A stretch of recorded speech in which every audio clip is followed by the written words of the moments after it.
السلام عليكم ورحمة الله تعالى وبركاته. خوتي خواتاتي، اليوم جيت بهاد الوصفة سميتها الشامية، غنديرها معكم. المقادير في كل بيت، هانتوما معايا ان شاء الله تشوفوا المقادير وطريقة التحضير في نفس الوقت.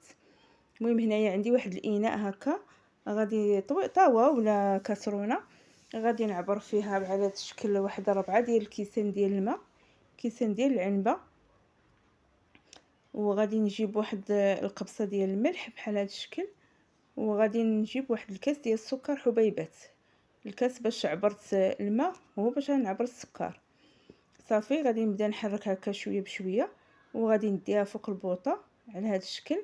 هانتوما غير تتبدا الطبخ وتيذوب معنا السكر، تنجيبو كاس ديال السميده ديال الحرشه، وتنبداو نخويو شويه بشويه وحنا تنحركو، تنبداو نحركو فيها هكا، ما تنوقفوش باش ما تتلصقش معانا.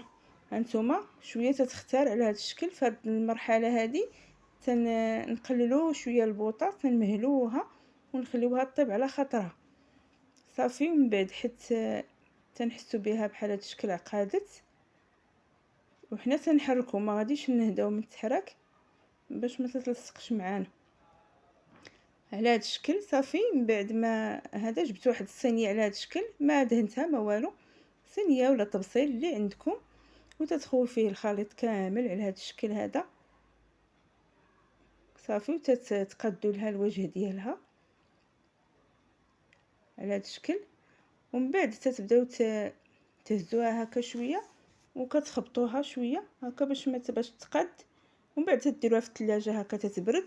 صافي من بعد ما تتبرد تجيبوها هكا شويه القرفه في شي صفايه على هذا الشكل، وتتبداو دردروها هكا من الفوق. راه تجي رائعه، راه شحال هذه كنا تناكلوها هكا في باب المدرسه، وكتجي بنينه وغزاله. وهذا هو الشكل النهائي ديالها، كتكون زوينه. وما تنساونيش من اللايكات. السلام عليكم ورحمه الله تعالى وبركاته.